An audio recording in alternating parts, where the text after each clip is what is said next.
Okay, welcome everybody. We're going to kick off the session. So before we start, I'm just going to give a couple of Zoom webinar reminders. If you experience any technical issues, please call 1-888-799-9666 and choose option 2. Your audio will be streamed through your speakers.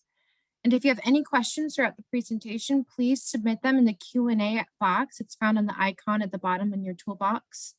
And submit them. We'll be answering questions at the end.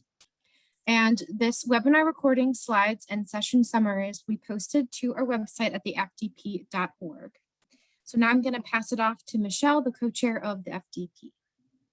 Thank you so much, Sarah. And thank all of you for joining us this afternoon to discuss the Great Resignation. I understand there was a very lively conversation that took place during the coffee hour related to this theme. So I hope you are all ready with your questions and going to be eager to learn more about this topic. As our session description notes, there are a number of economists and analysts who are talking about the changes in the US labor market that have begun to track as what's called the Great Resignation, or as I sometimes refer to, the 4 R's, which are retirement, renegotiation of job terms, remote work, and resignation. I think there's still a lot of adjustment to take place in the economy. And of course, we're here to talk about what would be the impact of that to the research enterprise. We're very happy to be able to share some data sets with you that are beginning to capture this trend in research administration and to be able to look at what some of the causes might be happening as people begin to spiral and offices begin to spiral with the kinds of exoduses that are happening from their offices. There are, I think, a couple of trends happening at the same time, including the generational shift to the workforce, the renegotiation of effort and approach, all at the same time.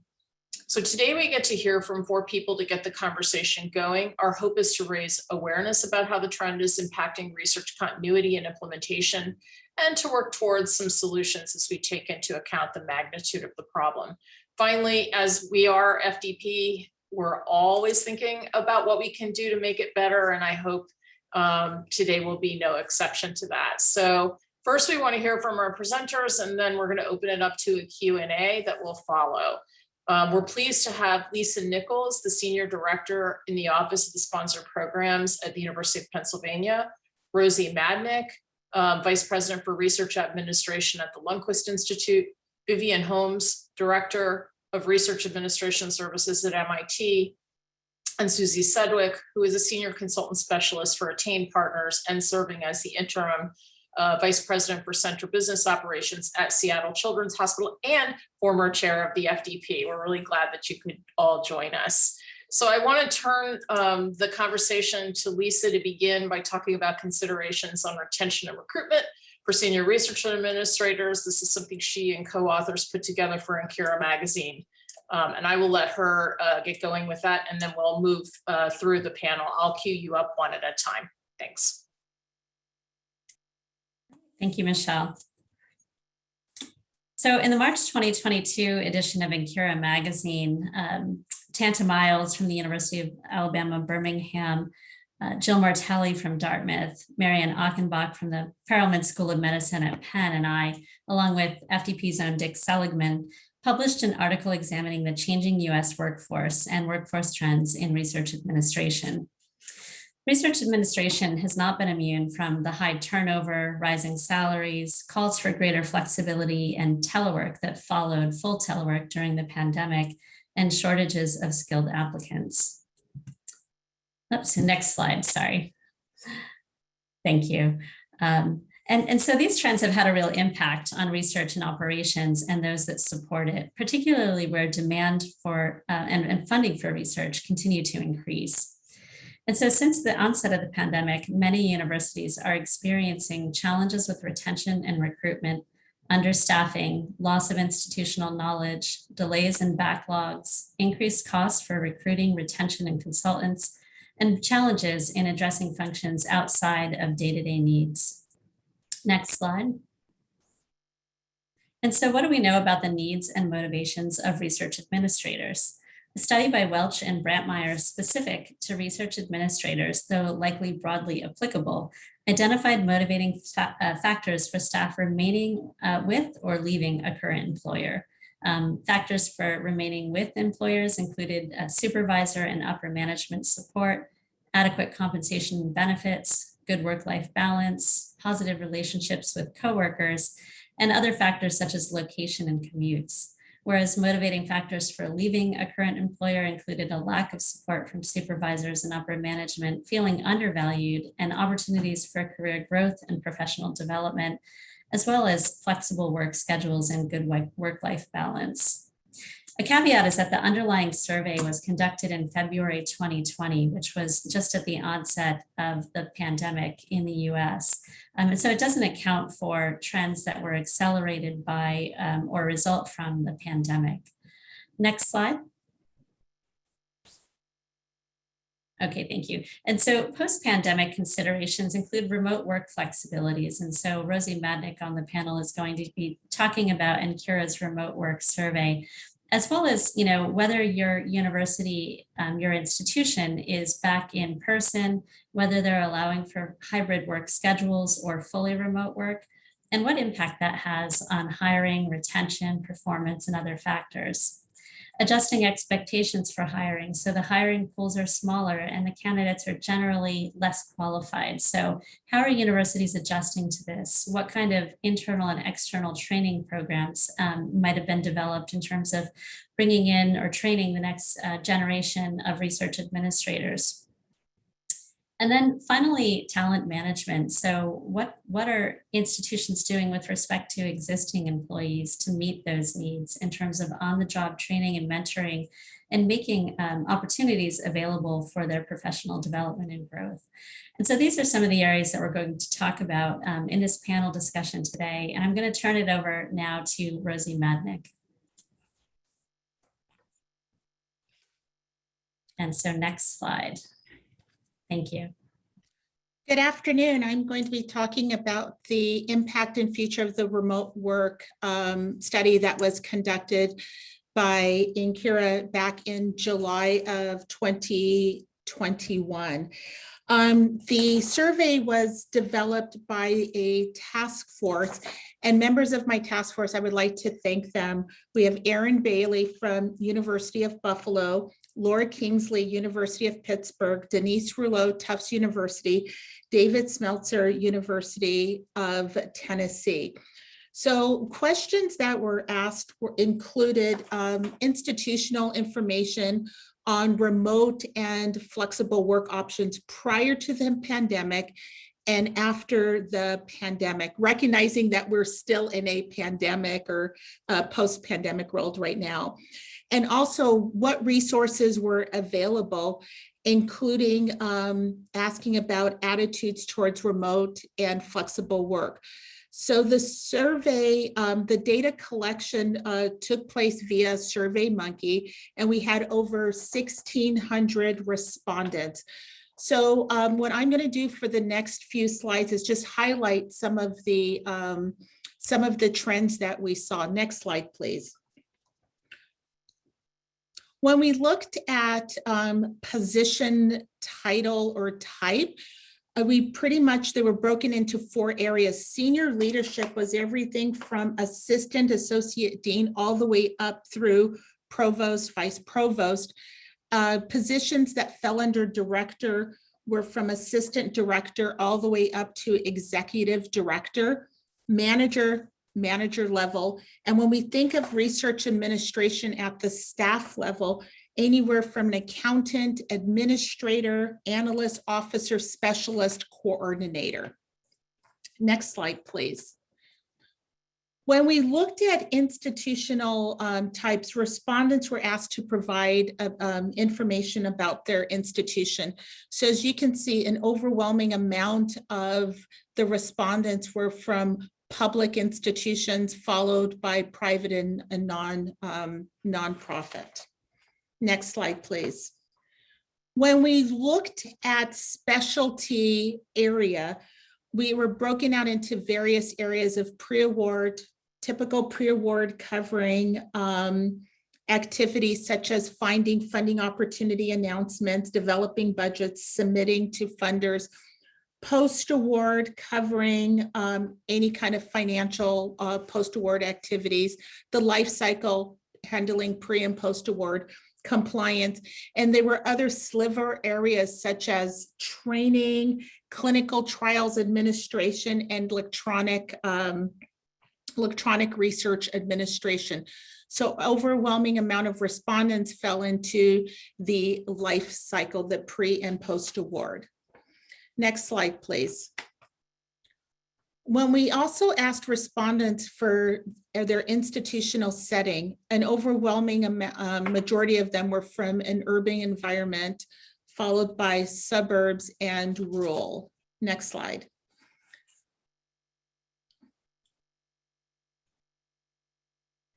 The next slide, the question that was being asked to the respondents, would you consider changing your job or place of employment for another that offered more work arrangement flexibility than your current situation? So as you can see, an overwhelming amount of respondents had indicated yes. And additionally, those respondents that were not sure, and 20% is pretty significant, or answered no, what we had discovered through the comments was that because of retirement or pension or certain types of obligations to their as part of their job, they were not able to possibly look for additional jobs with additional flexibility. So therefore they selected no or unsure. Next slide, please.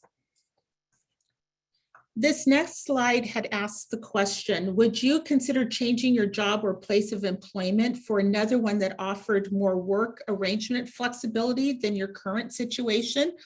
So looking at this, as you go up the position, as you go up with your position, you can see staffing was definitely yes, and from the leadership, senior leadership level, you could see that wasn't as great for that flexibility. Next slide, please. The impact of telework, the question that was asked about this, how do you think telework has or will impact your organization in general? And the respondents were asked to think about productivity, as well as well-being and employee satisfaction to their job.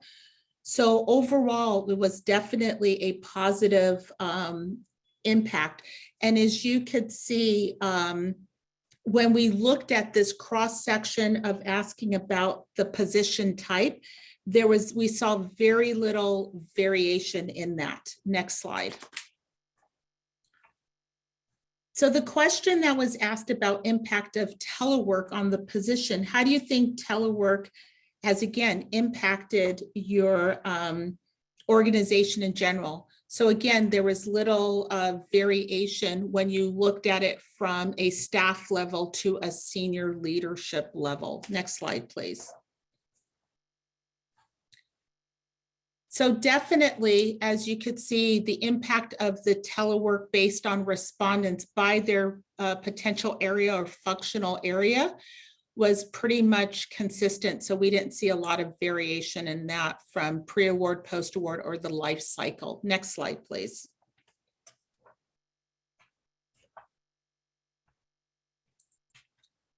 Let's see. This is your slide, Vivian.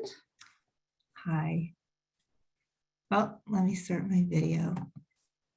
Oops. I don't think my video's on, but I can't. There I go. Okay, I'll just talk. I don't think my video's on. I hope that you can hear me. There you go. No, I can't do it. I want to talk about some of the distinctions between having a fully remote and a hybrid workforce. Okay, good. You can hear me. Thank you. So we have, I'm at MIT, and we have a combination of both fully remote and a hybrid staff that come in on the average of 2 to 3 days a week. And this has created some challenges. These are some of the topics that we've been talking about and that we take into consideration. Where I am in the Boston, Cambridge area, there are a lot of competing organizations looking for great talent and, ordering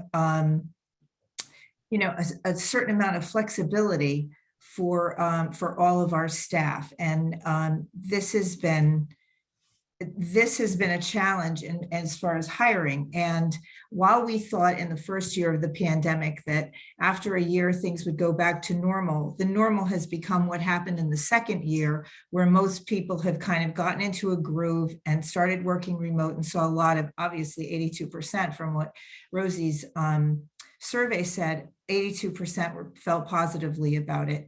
There are a lot of, you have a lot of conversations about working more and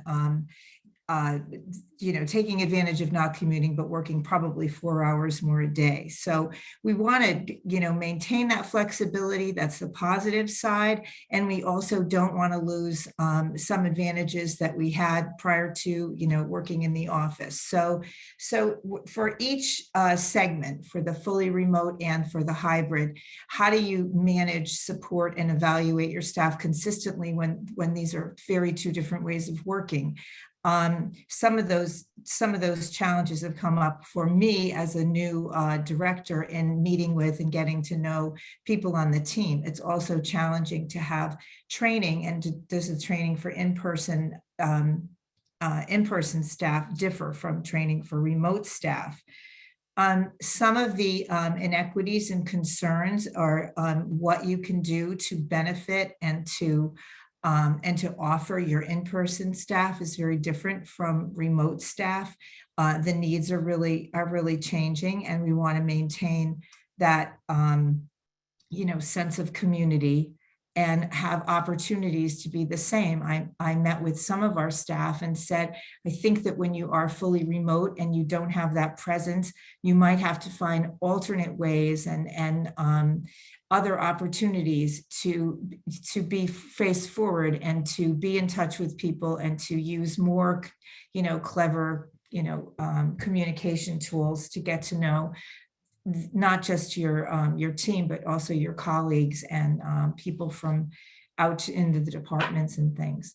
So there are limitations to when you're away. I think that one of the things that we're planning on doing is having particular times where we'll have all staff meetings, like a conference, come in, similar to this FTP meeting where we gather. There's a social component of that.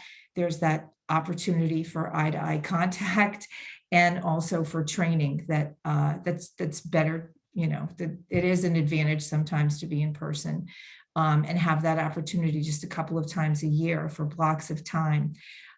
We hope that will help us build and maintain a sustainable community. We're looking at some things that we can do as far as gathering together in different ways. One of the things that we did was fully remote, and it was had a social game show thing. And I'm not really sure how anybody thought that was going to go, but it was 100% positive. If there's ways where you can organize a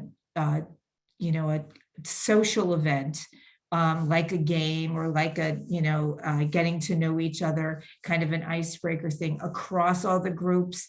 And, you get to, familiarize yourselves with each other the way you would do if you were all in the same space all the time. From the very beginning of the pandemic, space utilization and planning came into play. A lot of us work in very expensive leased spaces. So there were a lot of offices throughout institutions all over the country that were abandoning their space and using, the institutions were using those funds for other things and having smaller space or having no space at all, because it was determined that this work could be done all remotely. So You know, that's an ongoing conversation for a lot of us. I know that some of us are having conversations about using space, you know, like hotel space, and you know, trying to accommodate the people that are coming and going on a different level. My take and what I've shared with my fellow panelists is that I think it's probably going to take about a year at least for us to figure out what the future is going to look like. Are we going to all be remote? Do we come up with a solution to accommodate both remote and hybrid workers? I've asked a lot of questions. You can see we've gathered a lot of information, and this is an ongoing conversation. So Susie Sedgwick, next panelist, has been looking further into this. There she is. Thanks. I'm back. For those of you who remember me from back in the days of being FDP chair, it's really good to be back with you. I am looking at these issues and trying to generalize. Can you go to the next slide, please, Sarah? Oh, this one's not mine. It's my side. I'll finish it off. Thanks, Susie. Sorry. That's okay. Thanks, Vivian. One of the items that, because of the Incura remote work survey, it was highlighted in the Chronicle of Higher Ed. So definitely 58% of respondents would definitely consider changing their job for another one. We talked about that. 49% at the time had said their institution had planned to permanently allow some sort of flexible either work or hybrid. And what was really interesting is that 47% of the respondents did not have a flexible work policy prior to the pandemic. Next slide, please. So some of our next steps, we did go ahead and put out a remote survey 2.0, and right now we are analyzing the data with the task force to do to look at two different points for the remote flexible work. Now it's you, Susie. Thanks. Okay.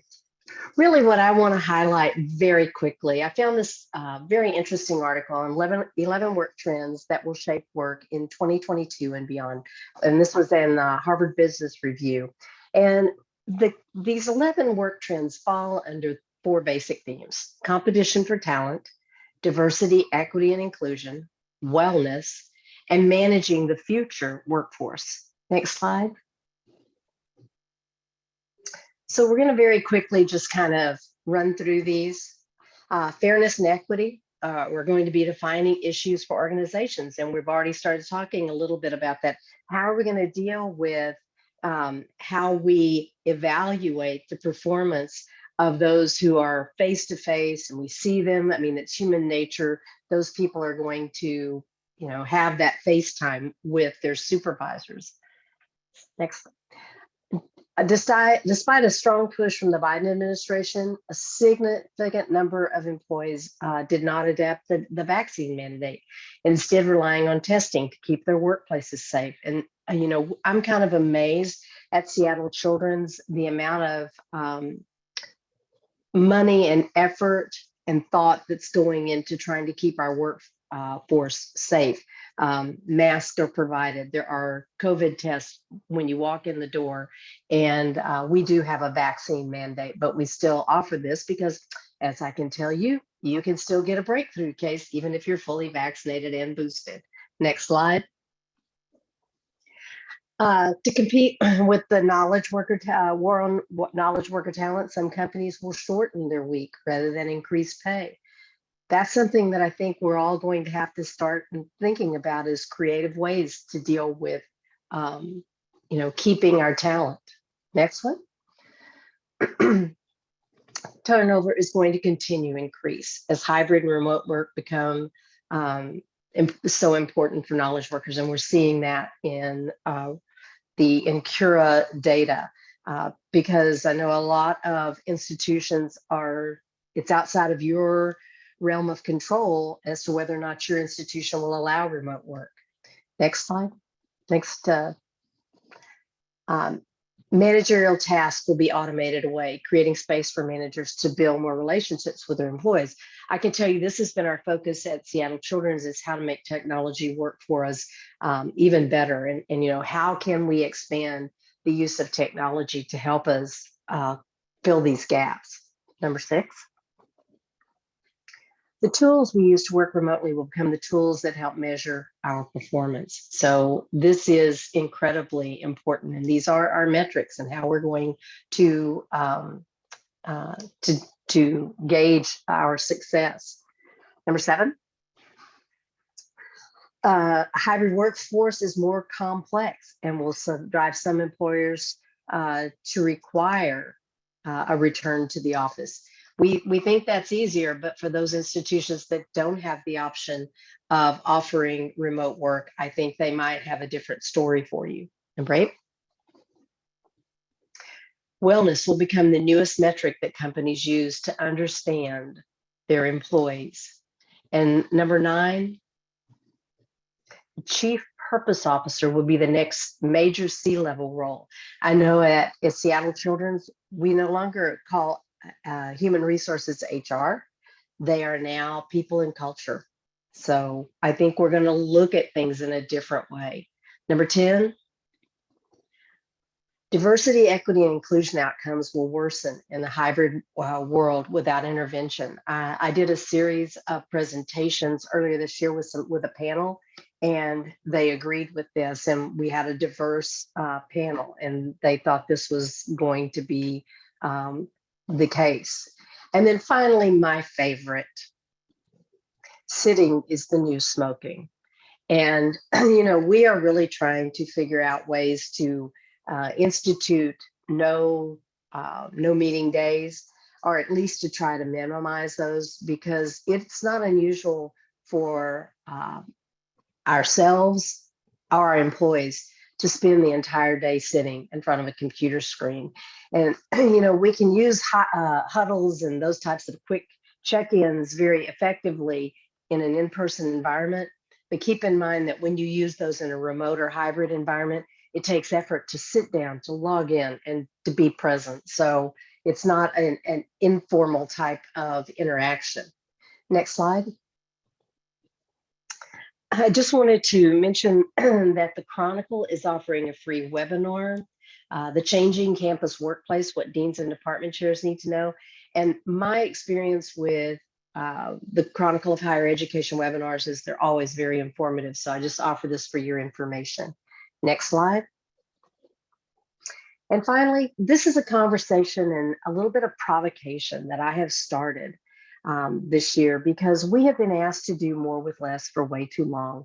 And I think we have all become entrenched about what we have to do. These are all things that we have to do, we must do. And I am asking everybody, and what we are calling on ourselves to do is, we're going to do an inventory of everything that we do. And we're going to put those things in buckets. And there's a bucket of compliance that we have to do this. But this is a conversation that needs to be held at the FDP level with our federal agency reps, with our faculty, to talk about, are there some of those things that we can do better, or that, you know, maybe these things are just not that necessary anymore. And I realize a lot of that is outside of our hands, but this is where I think advocacy on the part of some individuals to take a look at these requirements. But I think there's a whole lot of things that we think that add value, but that our faculty may not think are that valuable.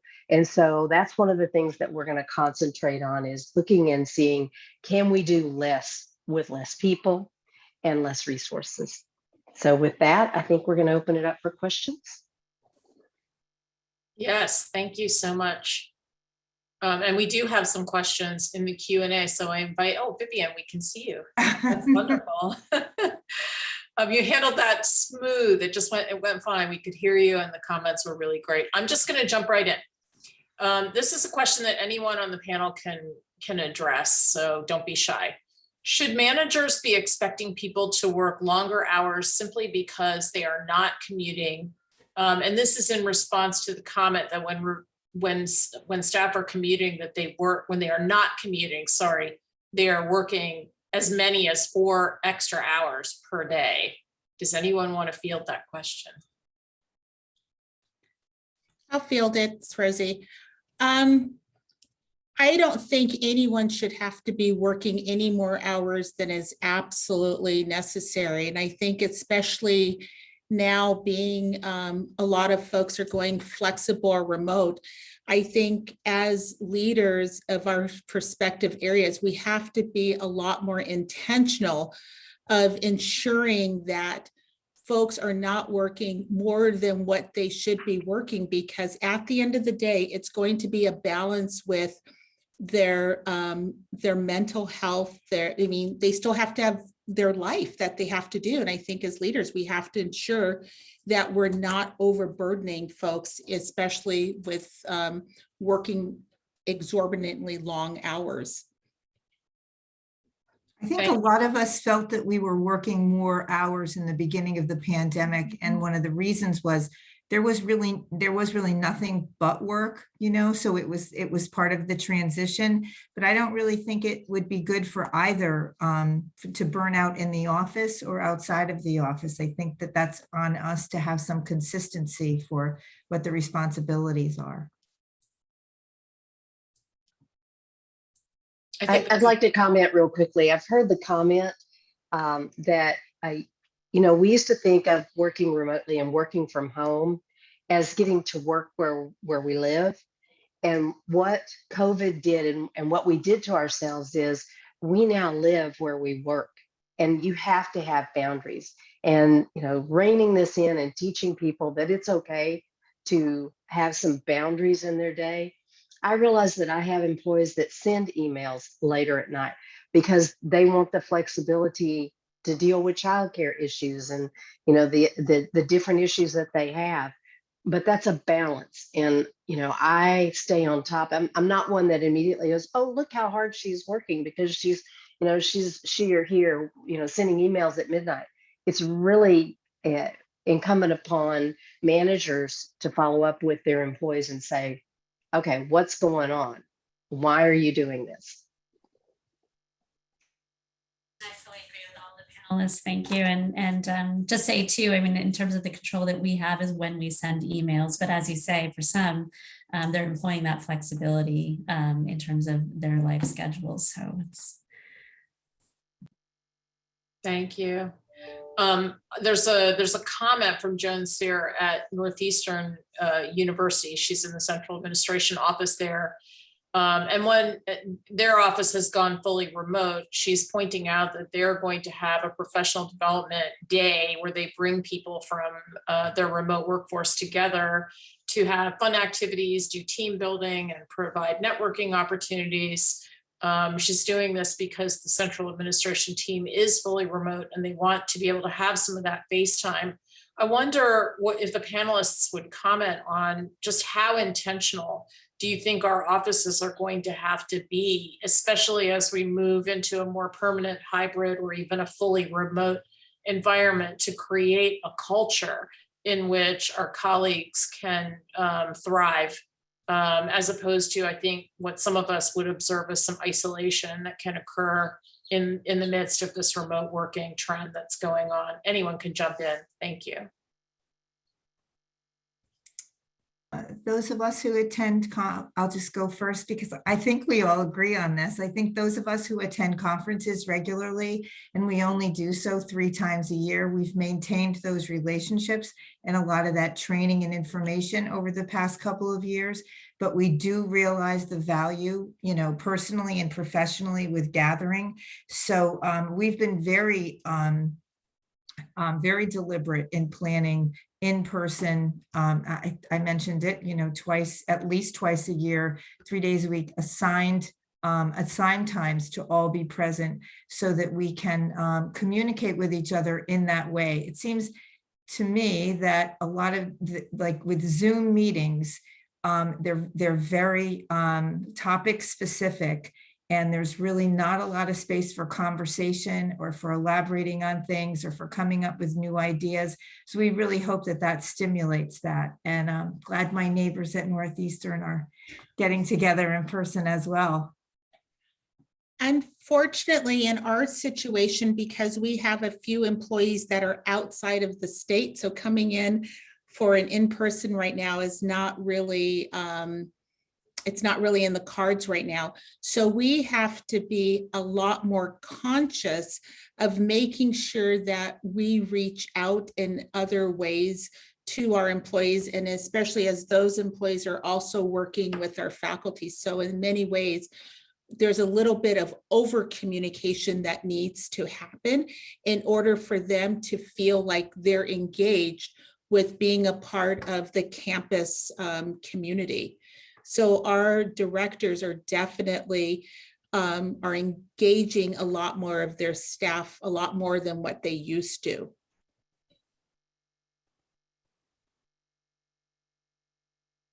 I will say at Seattle Children's, we can hire in 3 states outside of Washington state. We have legal issues and our limitations on our payroll systems, but we can hire, and they're all East Coast or Central time zone. So there's 2-hour differences. That's challenges in and of itself with finding those core hours. And I know that the University of California, San Francisco has mandated that everyone work at least, there's 5 core hours during the middle of the day because they hire from all over the United States. But we are going to bring and have a summit and pay for the travel for all of our remote employees and try to get our entire office together for 1 week in the fall. I was just going to say at Penn, we're working in a hybrid work environment, so we still have those opportunities to meet in the office on a regular basis. But you know, the fully remote opportunities are now being looked at on a case-by-case basis. So something to think about. Thank you. There were getting a flood of questions as I thought we would. I'll try and keep up with everything, and I'll do my best to combine some themes here. Diane Ambrose is asking us to talk more about measuring performance. She's asking if any of you are using specific tools to measure performance that are different than what you would have used when everyone is in the office. Please jump in if you'd like to comment. We are not using any tools different because, again, it's about equity. So we're using the same tools to measure performance for in-person as well as folks that are fully remote. So we do not have a different tool for measuring performance. We haven't made any adjustments to our evaluation criteria either, not yet, anyway. Other comments? Yeah, we haven't either, but we have a very robust metrics tracker that we use Tableau to pull in our information. And so we're going to start looking at that. One of the things that we've seen is just that it's very hard to balance workload when you're not watching people during the day, because a lot of times it's the body language that tells you that someone is overloaded, because it's not really a numbers game. It's a qualitative, more complex calculation. So I have a very provocative comment coming from Ann Kelly. I'm going to read the comment, but then I'd really be interested in hearing more about how DEI is playing out at some of your institutions. Her comment is, it seems to me that the intense focus on DEI at many institutions has degenerated into generalizing that it has degenerated into a generalized white male bashing that makes universities a hostile environment for white men. The rapid dive into the fraction of males in the undergraduate student population is, I think, one result of this. Most staff and faculty are too intimidated to speak up, but I hear these things as a female who has been fairly transparent about her non-wokeness. Is anyone thinking that this is a problem? And I guess I would put the question to everyone, how does DEI play out at your respective institutions? And is a remote workforce provoking any of these kinds of, sort of polarizations among faculty and staff that is starting to affect the quality of your workers' everyday world? I have not seen it I have not seen it at my institution, because we are definitely a DEI inclusive institution. So at all the various levels of recruitment and retention, DEI is woven into the fabric of what we do. I agree with Rosemary, and I don't think that it's been lost or overwhelmed by another topic. I think DEI does remain a priority, and it is certainly at my institution. So I'm not really sure if if it's been ignored, or I can only speak for my own institution where it remains a priority. I can say at Seattle Children's, DEI is at the forefront of everything we are doing. They have a huge initiative, and that is taken into consideration in every decision. And so it's been a very pleasant experience to work somewhere where that is so important. I do understand the concern that was expressed, because it is kind of, it's working in negative ways in other areas, but I do think that it's important that we continue to use those efforts to make a better work environment for all of our employees. It's same at Penn in terms of it continuing to be a priority, and I don't believe we're seeing a negative impact with respect to the pandemic, given again that we're in more of a hybrid work environment. Thank you. I'm going to jump down my list a little bit. And there was a question about how am I going through the questions. I'm going through them in the order that they were received. Here's one from an anonymous attendee. Our department has seen a lot of success working from home. The executive level of the institution is forcing staff into a hybrid schedule. As the director, it's hard to justify to staff the reason we're being forced to come into the office. Have you seen successful arguments that the executive level of the administration of a university would understand to be more receptive to the kinds of flexible work arrangements that seem to be working for our staff, particularly in research administration? Well, one of the things that I've pointed out at my current institution and prior institution is looking at the data. So we've actually have seen a lot better productivity. Proposal rates are going up. Service response rates to our faculty investigators are having a positive outcome. So I would really look to your data. What does the data say? And then present that to your executive leadership as to why it's working, why it should be working. I think as it turns out, we were very prepared for this transition. We were very prepared to be remote and had the tools and the technology in order to do so. Right now, the way that the determination is made between hybrid and fully remote is was a personal request on the part of staff members. And I go into the office because I'm new and because I think it helps to get acquainted with other people face to face. But I do see some people who absolutely prefer to not be remote and to come into the office. So I think that we really have to accommodate both. And you would never want to force someone to come in or to not come in. But I do hear a lot that people miss the workplace, or for some circumstances, cannot work remotely the way others can. So I think the flexibility is key here on either side. Thank you. We have a number of questions coming in about retirement. I'm going to ask one that Neil Charnas posed. The great retirement differentially involves older workers, and in terms of COVID stress, women with young children were hit the hardest. Do any of the surveys that you've been presented gather demographics comparing men versus women, younger versus older workers, on responses about the need for flexibility? And in general, feel free to jump in on the topic of retirement as a trend line. In the survey that Inkura had conducted, we did not ask for age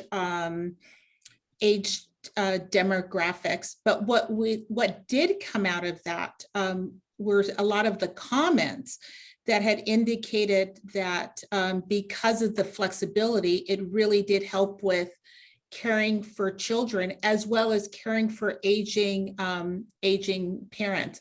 So when we're thinking of putting out, after we finish analyzing the current survey, putting out another survey by midsummer. So definitely those will be some of the things we will want to consider as looking at age and retirement.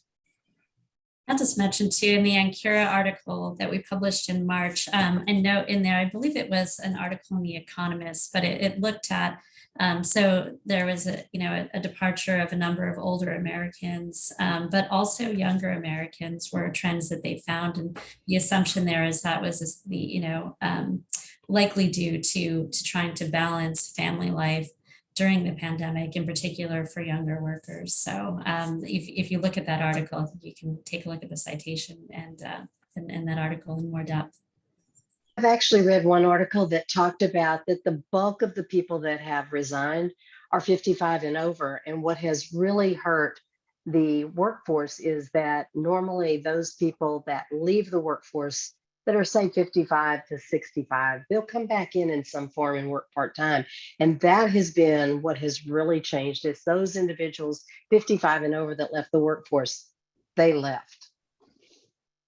And so Susie, what do you think that does to the continuity and the knowledge base in our respective fields? I wonder if you could elaborate a little bit. Well, I can tell you it is, one does not equal one. You cannot replace somebody with that level of experience and knowledge at your institution with a simple backfill. That's what we're running into at Seattle Children's, where I have about 75 current positions.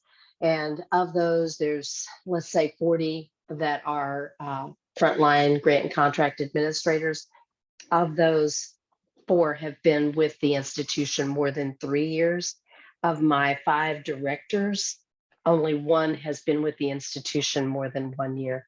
And it has been a tremendous loss of knowledge and skills. And so, that's what we have been struggling with, is that we can't replace those individuals with a single replacement and backfill. There are a number of questions that have come in about space and how having both hybrid and remote workers has changed the equation, both in terms of the space that's available on campus, as well as the responsibility of institutions to support workers in their home space. I wonder if those of you on the panel might comment a little bit about how this is being addressed at your institution, or from your understanding of the literature in terms of trends. What we're seeing, that was actually a question that was asked during the survey. Does your institution provide you any sort of stipend, or what does your institution provide you? There was very little support from an institution. Our institution does provide a little bit of a stipend for internet. And what we do for our remote employees, they get 2 screens, a laptop, a keyboard, and a mouse. If there's any sort of furniture, that's the responsibility of that employee to have. But definitely a lot of institutions were not providing much outside of a basic laptop and maybe 2 screens, and that's it.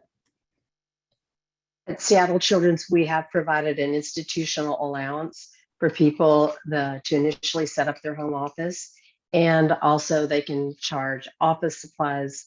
There's a whole list of expenses that they can charge. It is a finite amount. It hasn't been renewed annually, but that's been very helpful. And in addition to that, everyone got a computer kit, which was, really helpful. I have to tell you that hoteling a space is great, but what I miss is the personalization and people coming to an office and feeling like it's kind of their work home. And I think that's one of the things that's been lost in this.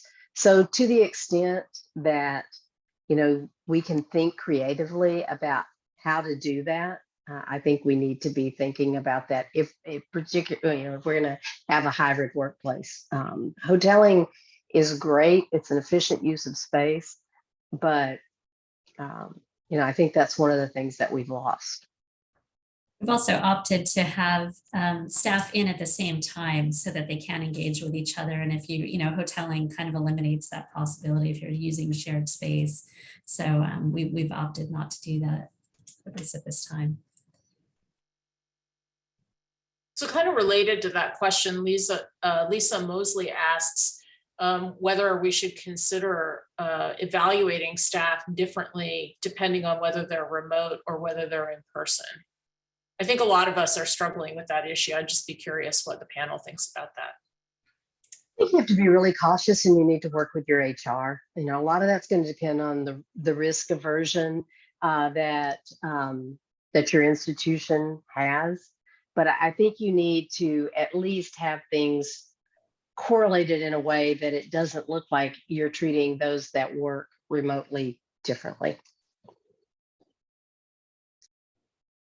I agree with Susie. We treat whether they're remote or in person, they get treated the same way based on KPIs and their expectations. And that's how we do it here. Yeah, I think we're all trying to be as consistent as possible. And I think that it's easy to glean a lot of those things that you base evaluations on, whether you're remote or whether you're in the office.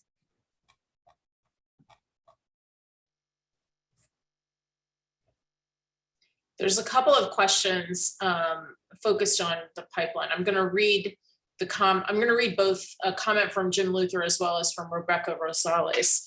Jim comments, it's a new world where entities who can be more flexible and creative will attract the best people from around the country and world. Silicon Valley adapted to this and other creative things, eager to see what higher education can do. Universities are no longer recruiting most talent from a 50-mile radius. And he's eager to see what kinds of creative solutions we can come up with. Rebecca asks what strategies are being considered to feed the pipeline of research administrations. How are PIs handling turnover in staff? What is the institutional communication? I think these two questions are two sides of the same coin. One part of it is the sort of impetus to be creative about how we recruit, but the other is who are we recruiting from? Do we have a pipeline? Is there enough knowledge out there amongst those who are entering into this profession? I'd open it up to the panel to comment on either or both of those thoughts. With our positions that I hired, they really were senior level positions.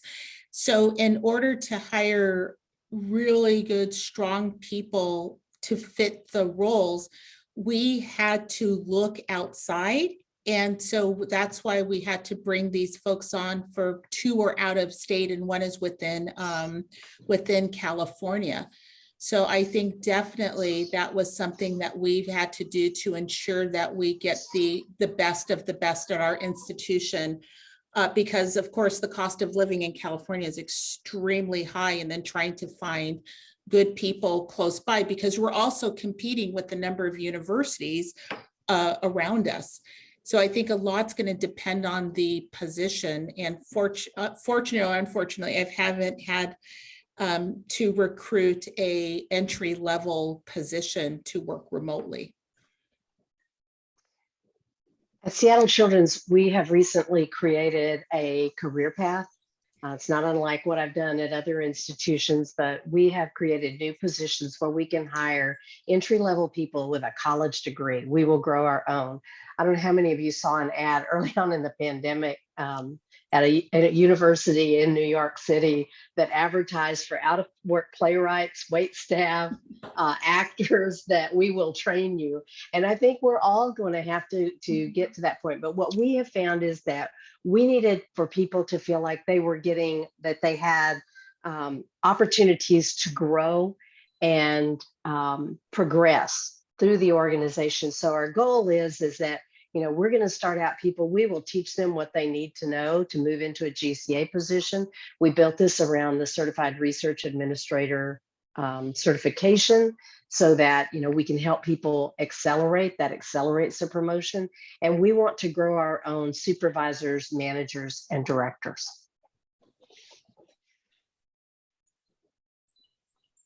We're very fortunate that we didn't have a lot of resignations during the pandemic. And I think a lot of the challenges for hiring and recruiting great talent are the same as they have been in this area where we have a plethora of talent, and but mostly competition with other institutions. So I think that really hasn't changed that much for us. We do have a structure where I think that really addressed the needs and the desires of a lot of staff to have a ladder and to have a pathway for positions, and we have that in place. But right now we're pretty fully staffed and very fortunate. I would just say similarly here in terms of, you know, the willingness to train staff that don't have an extensive background in research administration or at a university, opportunities for career progression, but also some more formal internal training programs in our School of Medicine, where we're bringing in people for formal training for about a 6-month period. So we're doing kind of a mix of both informal and formal in-house training to try to bring people into the research administration field. I was in a meeting last week where the director of HR made some comment to the effect that, oh, those research administrators are so expensive. And I thought that was kind of unique because I've never heard that said about our profession.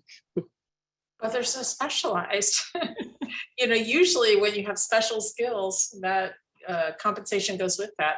We are almost at the end of our hour, and I confess there are still a dozen questions in the queue and more coming in.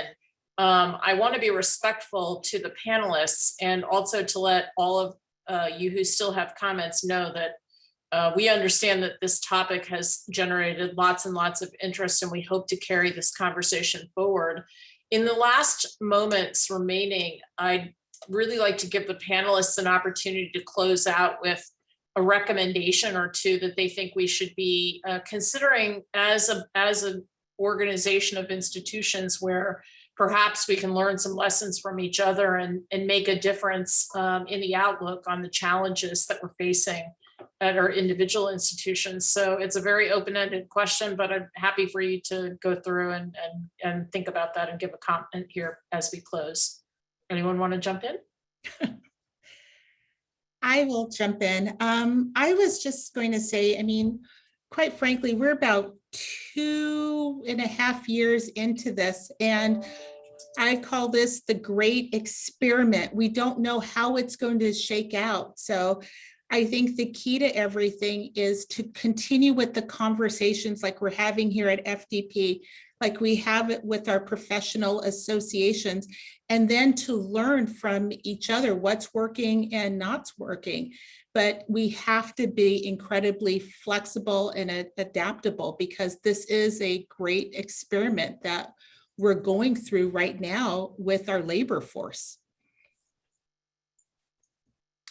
So I just want to say that I think we would do a disservice to the staff and to ourselves to kind of put everyone in one basket and think that working remotely is the same as a hybrid experience. And when we do evaluate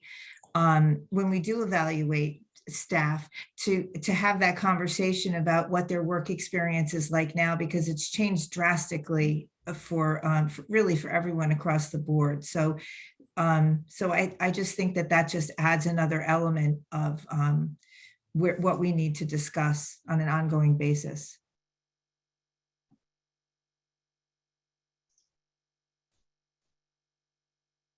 I agree. I mean, you're going to have to listen to your staff. Dan Orielli and Daniel Pink have both done a lot of research on the fact. And I know in your initial slide, Lisa, one of your bullet points was adequate compensation and benefits.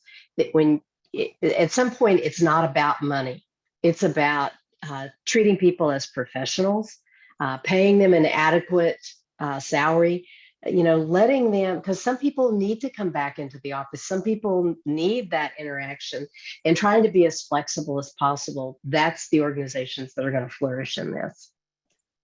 I have to say, I fully agree with Susie and the other panelists. And I just think, continuing to provide support and opportunities for existing staff will really benefit institutions, including flexibility. So, thank you. Thank all of you. I really hope everyone will join me in thanking Lisa, Rosie, Vivian, and Susie for joining us this afternoon for a fascinating conversation. I hope we will continue to take this up. I know I'd be interested in some follow-up activities. With that, we stand adjourned for today's meeting. We reconvene tomorrow at 11 o'clock Eastern with a Science CV session that is focused on meeting the requirements of NSPM 33, the OSTP guidance. So have a wonderful afternoon, everyone, and we will see you tomorrow morning.